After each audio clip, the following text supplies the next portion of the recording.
I'm Kevin Graham. And I'm Martin Donaldson. And welcome to A Celtic State of Mind. Today we're joined by Phil Gordon, who's a writer for World Soccer, Kicker and the Sunday Herald. Phil, welcome to A Celtic State of Mind. Glad to be here. The first question we ask everybody is, what was your Celtic team? The first one was quite, you would say the ultimate glory hunter. 6 months in before the Lisbon Lions, that was my first game.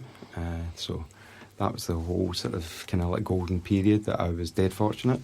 Essentially, my dad took me to my first game, December 1966, and that was sort of 4-2 win over Motherwell. And so at that stage, I was almost like 7.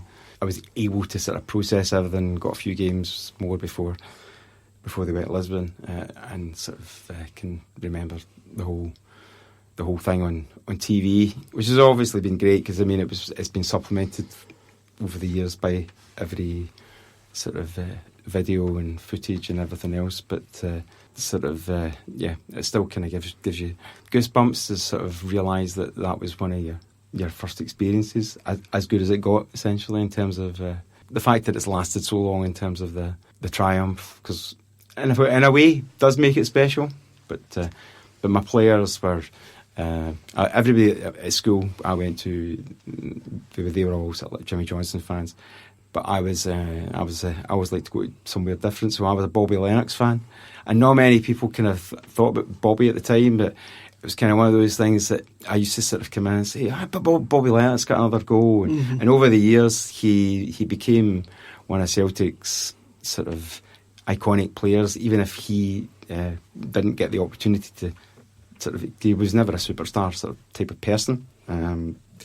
So yeah, that whole team. But yeah, my dad. I remember my dad sort of gave me the thing before and he went off to school on the day of the final, and he kind of gave me the wee sort of one of the sort of Lisbon Lion booklets, and that was the one. That was one of the things I sort of remember, and the songs and everything. You sort of kind of grew up quite quickly. All very sort of nice, and it was sort of very, very, very good memories in terms of the sort of quality of the team. I think I heard the boy Kevin Maguire say a couple of weeks ago his Martin O'Neill's era was his first one, but if you get people 10 years before that, it's the early 90s, and possibly not your best to have a good. I don't think anybody's going to be in 20 years' time who grew up with Wayne Biggins as a person. I don't think anybody's going to be saying, "Do you remember Wayne Biggins? What do you get?" So yeah, us Celtic dads keep on bringing him up though. Well, I know, yeah, for good reason. He was a guy who earned a very good living. He was one of those guys that he came from England, and you'd be quite surprised that I was working at the Evening Times then, but you'd be quite surprised that I saw him the car he was driving in, because obviously in those days it was just the cars were out at Celtic Park. So he wasn't a man that he wasn't worried about his next sort of penny. You said you were at the Evening Times at that time. Obviously you were a Celtic fan. What was it like covering Celtic during that period, just before? Very difficult. That would be actually my first. It was my first sort of writing job was at the Evening Times. I was there as a sort of sub editor for a few years before started working on the sports desk, and but so 1991 I got the opportunity to kind of sort of move into the writing thing. It was like kind of like a big break in a way, so it was quite difficult in terms of I think you realise at the time that I don't think anybody sort of realised at the time. It's only with the bigger picture you kind of now know that essentially Celtic weren't really going to have a financial opportunity to be on the same footing, and that finances were beginning to change everything. A decade earlier, you were still able for the likes of Aberdeen and Dundee United and everything to put players on long contracts and everything, and because the wages weren't so markedly different, you know, that basically teams could still compete, but I would say definitely by the time 91 came in. So yeah, not an easy time. I was quite fortunate when I moved to the Evening Times writing thing that there was a guy called John Quinn there, and he was a sort of big Celtic fan. He wrote about Celtic at the time, so he was the number one guy. But I mean, I was quite lucky in terms of some of the things I kind of got to do, which you wouldn't get to do now in the first couple of years, just because it's hard to imagine sort of in the pre-internet era. But if there was a game on, they would be covering it. So I was fortunate to get down to cover European Cup finals with Sampdoria and Barcelona and things like that, which I mean, you wouldn't get a chance now to go anywhere near that if you didn't, unless you had some sort of either interest or a Scottish player. So from that point of view, yeah, the Rangers sort of domination thing was just starting to gather pace. So it was one of those things where if you had Celtic as a background, or if that was it, some people cover teams without having any sort of affinity for them. So I mean, that's sort of your job. But obviously, I had an affinity, and I had never really hidden anything about I've always sort of been quite open about supporting Celtic as such, partly because the secondary school I went to, it was full of Rangers fans. Basically, I was the sort of so everybody knew that was who I was, and I sort of never didn't have to hide it. I was the only one from my Catholic sort of primary school who went up to the secondary school I went to. But so that was bad timing from the point of view that was the Rangers had just won the Cup Winners' Cup the summer that I kind of moved to secondary school. So I think for a couple of years, that was a couple of years. It was the sort of end of the sort of nine in a row thing.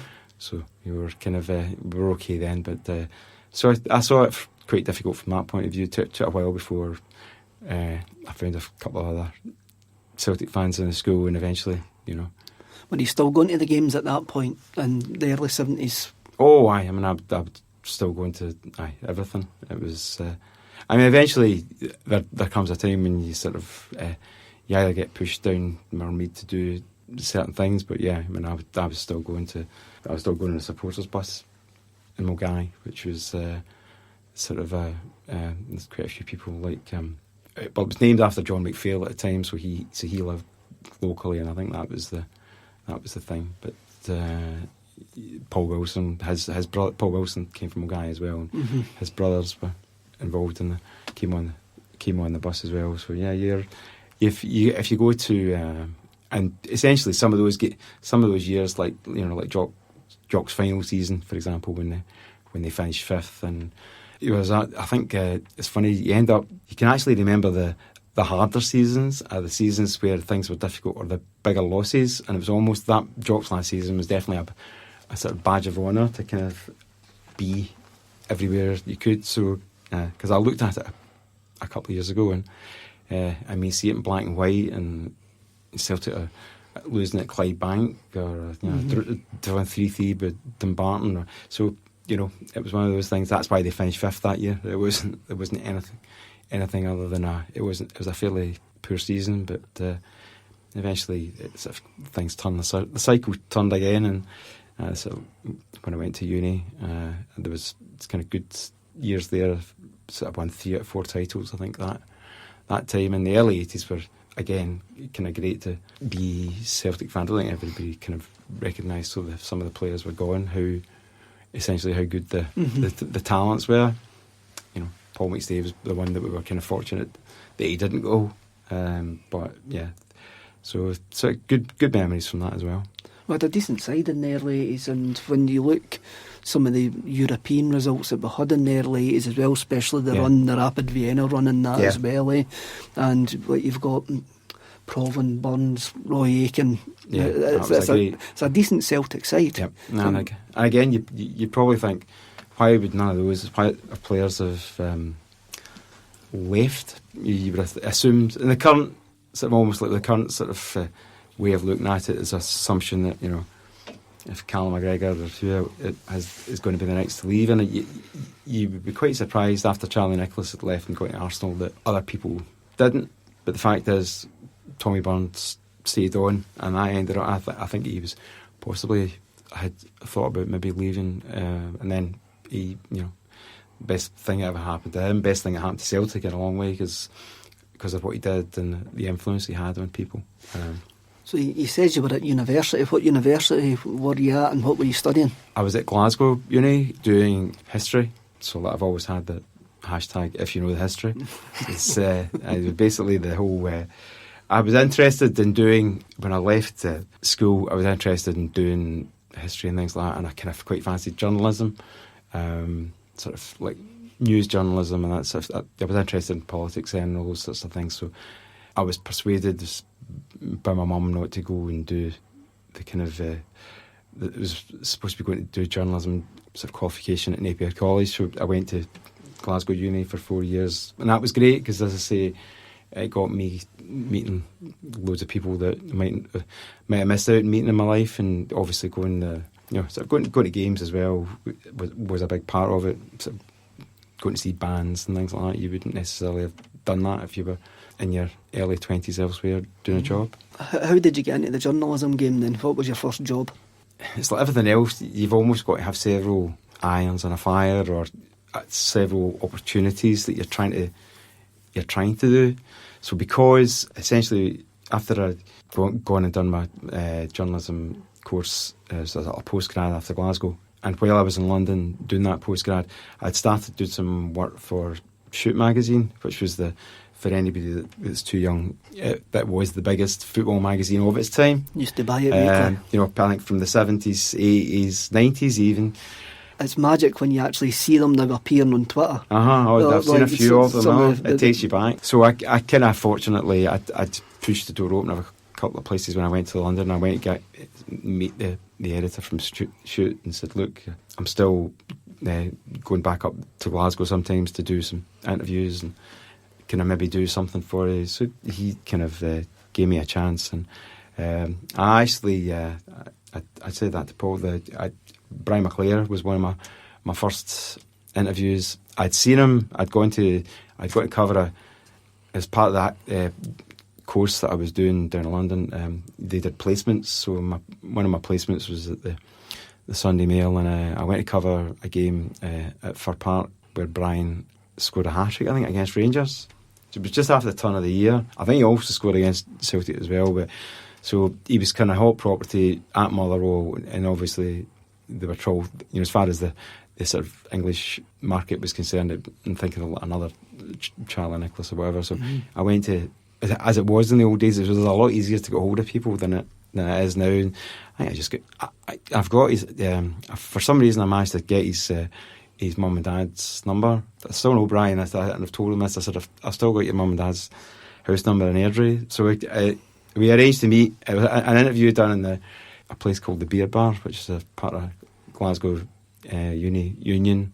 It's just a sort of a place where the students would go. And I'm pretty certain it had to be done at his lunchtime in between whatever maths classes or whatever he was doing, because as you probably found out, he's kind of quite erudite or whatever. Definitely, he was still at uni. He was still at uni, so that was like the first one. That was the first one I'd done, and after a while, I worked on a local paper, because you've always kind of got to just build up your. And at the local paper, I was covering Partick Thistle, but the first sort of proper football job, I had to move down to the northeast of England. Essentially, as a sort of, it was two roles, because it was a sort of daily regional paper down there. It's a bit like the Herald or the Scotsman or something for the northeast of England. It was that type of wide demographic. It took in from Newcastle all the way down to York, and but the one thing that the sort of northeast has is like a huge love of sport. So even when I was going down there, none of the teams were doing great. It's like, in fact, like now almost like Newcastle and Sunderland second or third division, and Middlesbrough. The one good thing was that Middlesbrough there as well, and they were down in the third division. That was when that was when Mowbray was just come sort of getting started. So the team I actually ended up having to cover all the time was Darlington, who I had never heard of. So you're basically you're doing a sort of nighttime job as a sort of sub-editor. You go to the games either on your midweek or on a Saturday. You can go all the way, as I got one time for a Saturday game, and you make your own transport. Try getting the train all the way to Swindon for an away game, and it's called off because it's snow.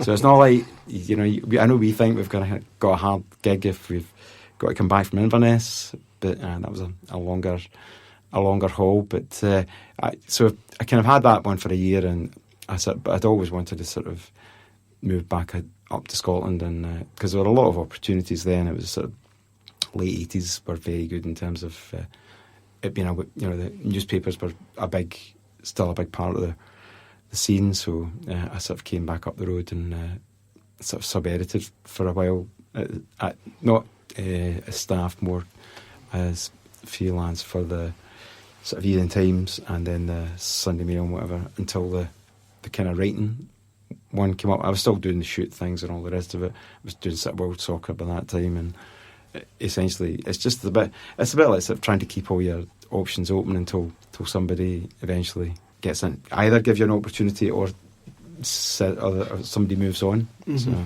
In the North East, passionate fan base, was it anything like Scotland? When you go to Glasgow, mm-hmm. you've obviously got that passion. Football runs through the veins, and we're often told that the North East's exactly the same. Yeah. Is that the case down there? It does have a lot of similarities. It was one of the places where certainly a similarity in terms of their passionate disregard for wearing winter clothing in the weather. People turn up at Newcastle City Centre on a Saturday night with their short sleeves on. So the clubs then, even Middlesbrough, which I didn't really know but too much about, but that was the year that Middlesbrough had just avoided, they were in the third division, had just avoided going into liquidation, had started the season on a sort of playing at a sort of junior park and all the rest of it, and even seeing the games between them and Darlington, which became sort of local derbies. Mm-hmm. Yeah, you realise that these people they were really into their team, and they still are. I don't think anybody, a Middlesbrough fan then, would have believed he was going to end up in a UEFA Cup final one day. But I think Newcastle are obviously the bigger team in terms of the side that a lot of people would turn towards, and obviously the biggest underachiever, because it's hard to believe that they haven't won. The last trophy of any description they won was 1969, which was a UEFA Cup, and a couple of Scottish people were involved in that sort of triumph, and a couple of boys from Morton, ironically, who'd been sold. But yeah, you can't believe that everybody's almost had a crack at some sort of honours, in Newcastle have not. So, So yeah, they love it, and I think everything in England now is enhanced by the Premier League and everything else that's done. They've all been allowed to kind of build stadiums and get bigger crowds, and even the likes of Bournemouth that didn't really have a kind of big sort of big follower or anything have become like a top flight club. Mm-hmm. But the good thing about I love football. Celtic is that's at the core of it, but I love football. So the good thing about my job is that you do get to see other fans enjoying the triumphs, and you do realise what derby games are like. And if you go to cover Dundee and Dundee United or Hibs and Hearts or those kind of things, you see them for what those kind of things mean to people. So it's the North East though would be it would be the one that people would definitely go to as an option now, that if you want to go down and see a game down there. But obviously, Liverpool has now sort of maybe supplanted all of that in terms of fan passion and everything. I think it always was the kind of one of the first ones. But yeah, I think a lot of people now would probably kind of choose to go to Anfield first. I know Arsenal was always getting slagged off a wee bit as the library. That sort of, I couldn't really honestly say that. Although it is a criticism of a lot of clubs once they get sort of big shiny new stadiums that they don't keep the fan thing on board. That seems to sort of get diluted. As a journalist working in England, or a Scottish journalist working in England, how did the perception of Celtic in particular, but I suppose Scottish football as well, in that kind of late 80s period, kind of reflect? Do you know, I'm ashamed to say, it's you wouldn't, and it's almost like with hindsight, you'd be going, "You sure?" But Celtic almost didn't register simply because Scottish football and didn't register very much with English people. When I lived first time my lad lived in London, Aberdeen won the Cup Winners' Cup, and I remember going to watch that on the TV in a pub and whatever, and I may say everybody was in there kind of watching it sort of thing. And Dundee United, when I worked in the North East, Dundee United was they got the UEFA Cup final, because I remember having this disagreement with the boss on the sports day, and bearing in mind there's no English, the English clubs were banned at that stage by UEFA from after the Heysel thing, so there wasn't like any English involvement, you know. So I said this is Dundee United's reached a European final here.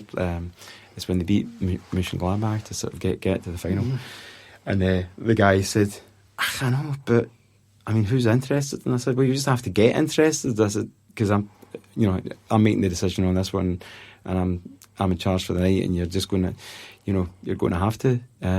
I think the greatest problem has always been that even when I lived down south, that you didn't really ever get much access to Scottish football highlights. You certainly didn't get much access to papers down there and whatever. So, and I don't know that that's necessarily ever really changed. Even though you could, as I say, you don't have to be, you don't have to be living anywhere to being able to tune into whatever the football is, or what now you can catch up with football from anywhere in the world. Which is great for a lot of expats, but you don't.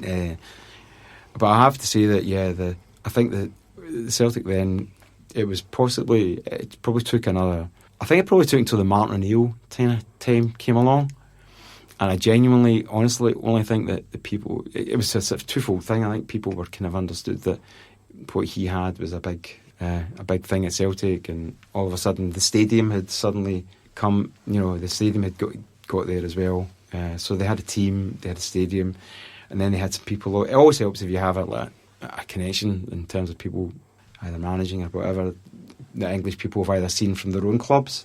So I think Martin, possibly he raised the bar. But yeah, I'm not sure though if you ever really get. You could be. I genuinely think one of the papers I used to who I do freelance for was the Times, and it has a Scottish edition, which is very sort of very Scottish pages, Scottish sport, etc.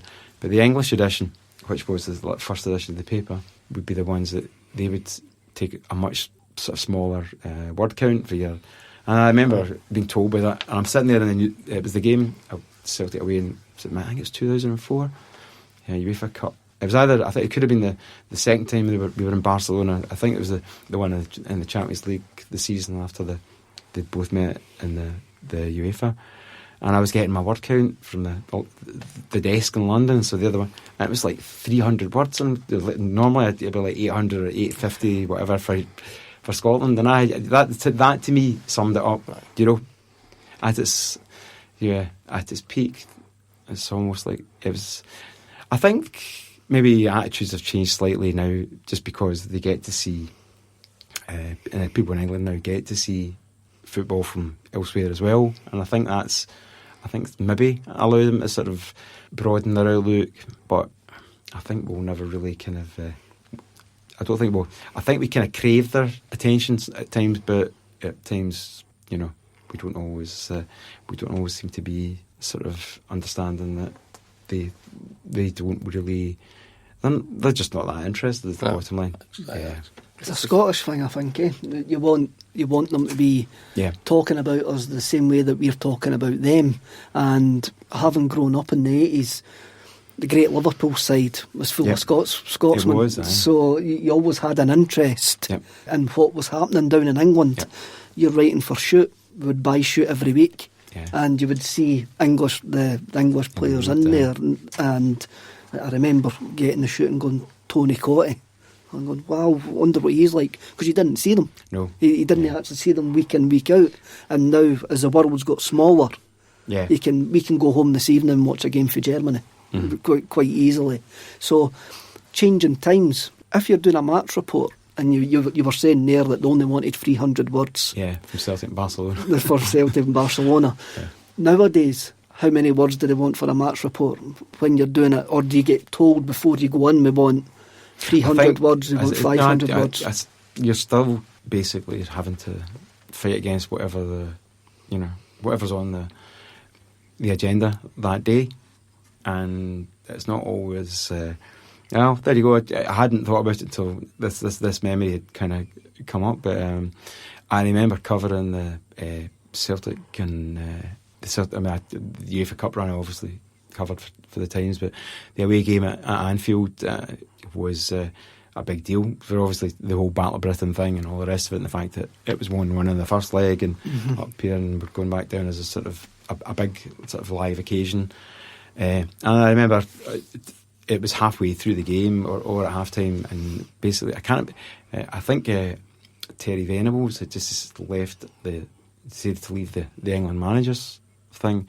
Now you would just assume that maybe somebody elsewhere would take it, but I looked at whoever the 3 or 4 guys that had been sitting in front of me in the first half had disappeared, because all of us, that the Terry Venables story was the bigger story. It couldn't wait. But yeah, so that's almost... But it was, whether they would have walked out Liverpool a few years later when they were on their way to a Champions League final, maybe they just regarded the Celtic and Liverpool as a thing that... So that's one of those things that definitely What was it like then, covering the Seville one? As a journalist and a fan? Well, I think from the point of view of the journalism, you kind of actually you get quite... I think fortunate in terms of the way you're placed, because you realise that you've known as a fan that how long and how difficult it has ever taken to even get close to a final. I was kind of fortunate enough that this is a fan who I saw, apart from obviously after the one in Lisbon and sort of 1970 when they lost in the final. My dad actually went to that one. He wasn't allowed to go to the one in Lisbon. He was, because he was a teacher, they wouldn't let him. So in that period of Staines years, I was also saw a couple of semi-final defeats, 72 and 74 with the loss. So if you look at that period of really excellence at the highest level in Europe, what the Celtic then had was such a huge gap in terms of being able to get anywhere close to that. So your own sort of understanding of the game has changed, and you realise that it isn't just about being a sort of fan and recognising that this is going to be good, because it could, and it didn't turn out well for Celtic in the end. But in terms of the actual work experience, it was a great kind of thing. I mean, I enjoy Scottish teams beating English teams anyway, so beating Liverpool and Blackburn was extra special. Actually, if truth be told, the game in a sort of a Porto, the second leg with Boa Vista, was actually my kind of highlight of the whole thing, because Seville wasn't great, it was great, and it was a great working experience, although it was one I've got to start 5 minutes before the end of extra time, or before extra time had finished, and the communications problem in Seville was pretty bad, and everybody's mobiles were down, and fortunately I had a landline which my trusty was plugged into my laptop and all the rest of it, and you were basically 5 minutes before the end, while everybody else is kind of going, can Henry get another one? I've already started writing the story because it's already gone, so late in the day, etc. So from that point of view, for me, actually the experience of getting there is the one I enjoy.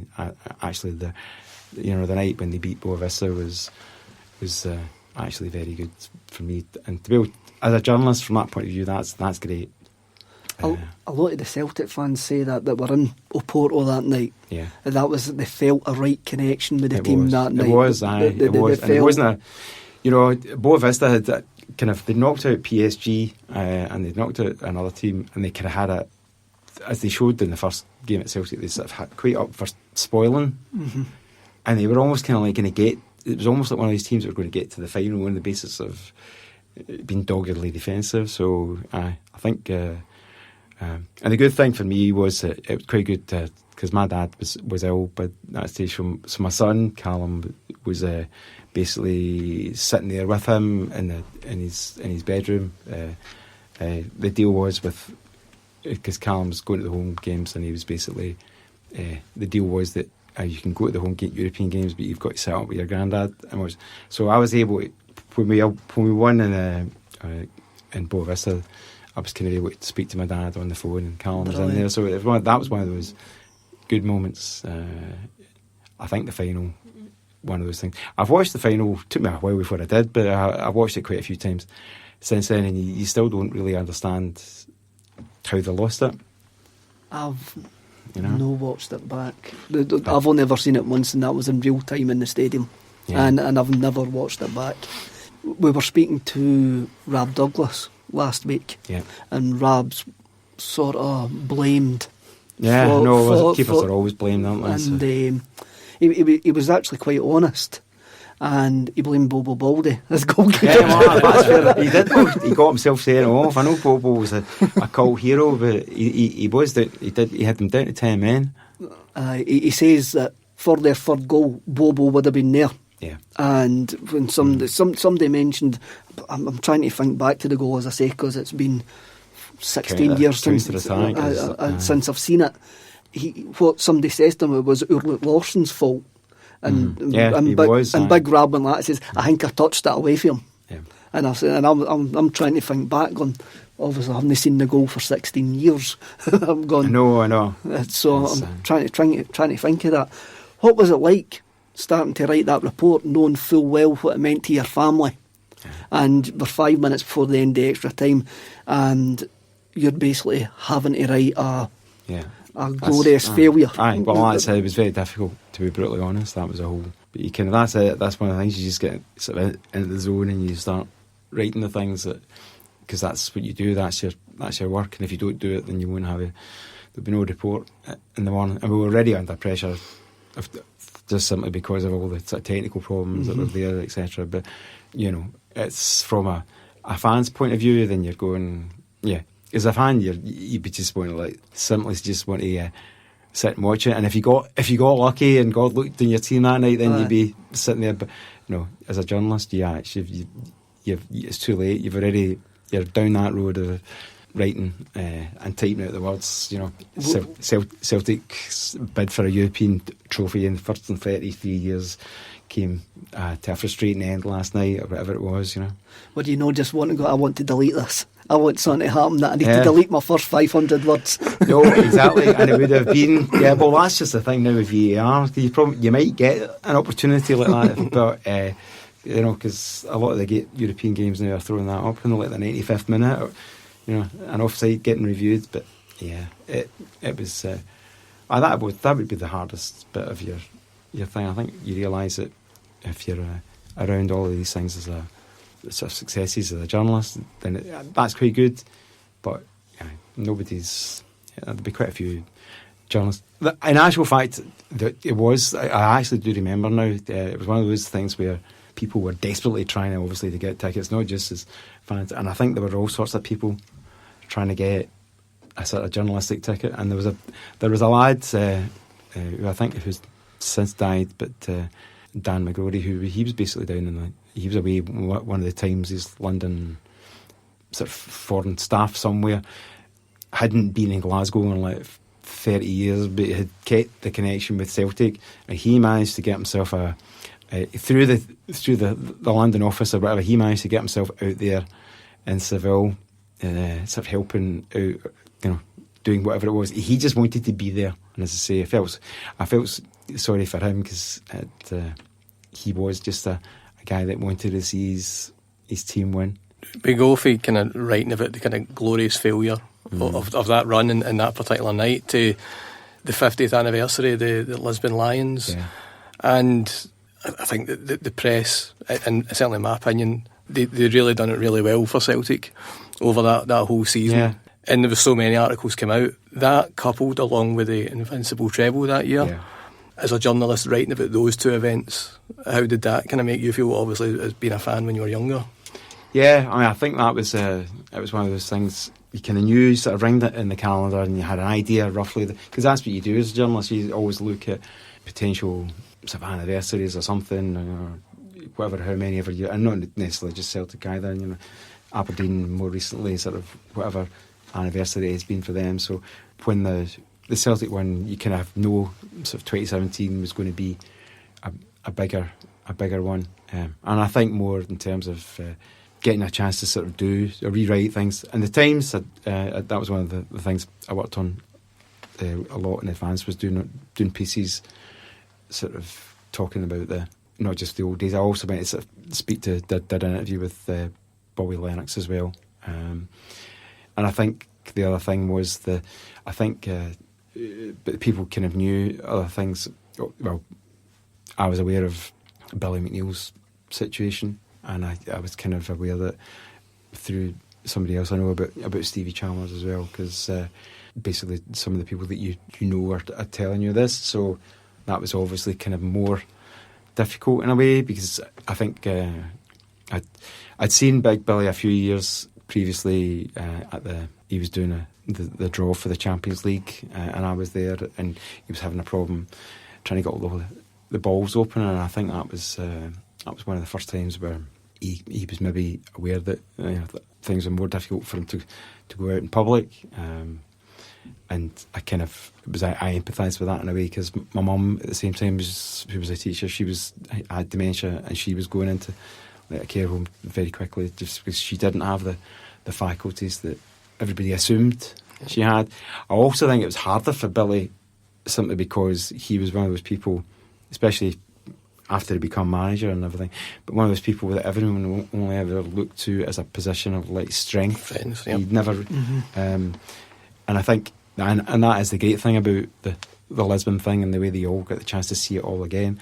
Looking at all those pictures of him with the trophy and everything, and he does look like some sort of sculpted Greek Adonis, and everything. It's not just an idea. It was the fact was that it was the settings in Lisbon Stadium, very special, unique stadium for it to be in, and then the way that it happened and the trophy. So from that point of view, it was almost able to be sort of like fairy tale writing in a way. Yep. You didn't really have to make up much of a story. There wasn't really, it was all there. It was a sort of Hollywood classic. Was it an easy pitch to your editors to do that? I think, well, they knew, they were obviously wanting to do big things, just because that's the nature in terms of the newspapers they realise that I think that football is still the core sort of seller for the media in this country. So I think that's I think everybody kind of recognised that you were going to get a chance to do it. I think that's the greatest problem has been that the number of people who are able to talk about it is diminishing all the time. I think that the 50th anniversary, guys like yourself done a great job bringing it to life for the younger generation. Yeah. And probably more than any other anniversary. For me, I was really more touched with the 50th anniversary. Maybe it's just because we're all getting older. And as you're saying, that there's numerous lines have now left us. Yeah. And I thought guys like yourself done a great job bringing the actual story, the fairy tale, and the social aspect to life. I was the social aspect as well. People kind of forgot, and I think that was one of the pieces I wrote for the Times, was that in sort of the whole idea of, because I'd spoken to John Quinn, the guy who I knew from the Evening Times, because he died subsequently in about 2010. But when he worked at the Evening Times as a news reporter in 1967. Had come up with the idea of the sort of the Celtic cavalcade. So he was one of the people who got the old minis out got them off the car company down at Linwood, and had the foresight to do all that. And I'd spoken to him about that a long while ago, and obviously it was one of those things that you were aware that, it was a social tale as well. We all think nothing now that of going away to anywhere and everywhere in the world, but then nobody had been anywhere. Very few people had gone past Bayliston. So, in fact, they all expected the first cars to sort of break down at Bayliston lights, and that would be that would be the norm. Yeah. So, but that I never went abroad till I was about 20 or 21. So you weren't actually, from that. I'm a generation behind that. From those kids and the adults in the 60s. So it was interesting to see all the stuff of the guy. I think you probably remember it, but when you see the photographs, I think black and white photographs are great for capturing anything, but you see these guys in shirts and ties. You have to remember how hot it was. Your shirt and tie, but that was what everybody wore then. Essentially, if you didn't matter if where you were going or whatever, that was what everybody did then. Now, the sort of 2019 version, the equivalent of it is beards. Every young guy in their 20s all got a beard. Knee socks, Vans, beards. Yeah, so, they were the younger guys of their day. It was a great social tale. It's a great social tale, but the point that you make there about travel is very, very true. If you actually look at the Glasgow Herald archive round about the Milan final, the day after it, the amount of people who just turned up to the British Embassy with no money. With no money, and going, get us home. Because they were all, I had bitter experience of that from my dad, because he went and some of his friends, he was told as a teacher, you cannot go to Lisbon, you will lose your job. So he didn't, and basically 3 years later he just said, I'm not going, I'm not missing this, I'm going to go. And he ended up in Milan, because I always remember my mum saying to him as he's going out the door, Jimmy, your raincoat. And he's going, Mar, it's Milan I'm going to, not Parkhead. It's early May, and of course we turn on the TV and it's pissing with rain.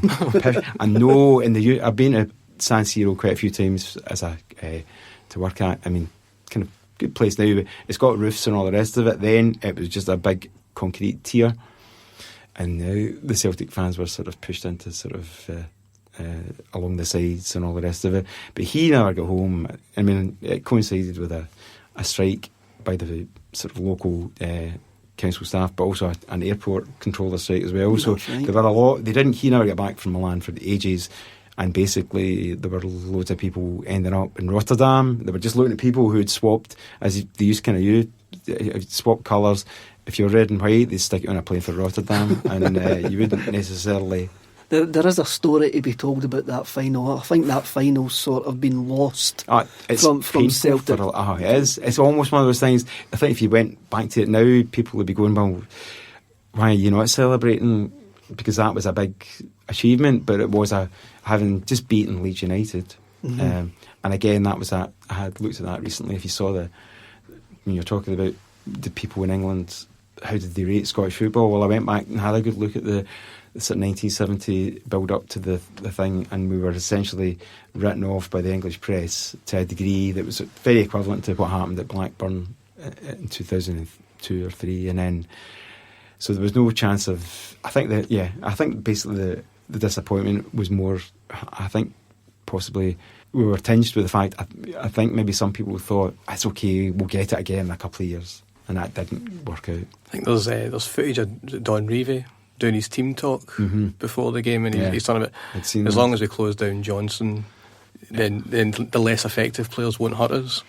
Yeah, they never closed any of them down at the Hampden game. It's that Hampden was that's the one. It was my dad was on that one, and that was one of those kind of great biggest crowd still to this day as the record for a Champions League as it is now game. But I quite often watch some of the older games on BT Sport. They're quite good for doing. It's like an old, not Scottish ones. I wish they would do Scottish ones, but they're old match of the day. I think it's called the Big Match. Revisited. And essentially, what so they pick a season or whatever and go through them. So one I had been watching, the relevance to it was Leeds, and it was just happened to be sort of the 1970, the 69-70 season. And Leeds have I think they'd won 5. The game was they won 5-2 away to Chelsea, and basically Billy Bremner, and that was the great thing about it. Billy Bremner had played everybody off the pitch, and the final line as they were going off the park was, "Well, there you go, Billy Bremner," and Billy went on to become English player, well, the English Player of the Year for that season, and it's Kenneth Wilson saying as he's going off the pitch, "There you go, Alf Ramsey will be very happy because this is the World Cup was around the corner, Mexico in 1970. Alf Ramsey will be dead happy that none of his players are injured today, but I'm sure he'll probably look and wish that he had the wee Scotsman who's the Leeds United captain." So when Billy Bremner scores the goal that he scored at Hampden, and he was obviously a big Celtic fan as well, but he was a total professional, didn't hold back. Yep. That tells you the kind of that was the kind of team you were having to beat. Yep. That was a top team, and even if you didn't like them, nobody don't think they were everybody's favourite sort of side, but they were essentially a top team.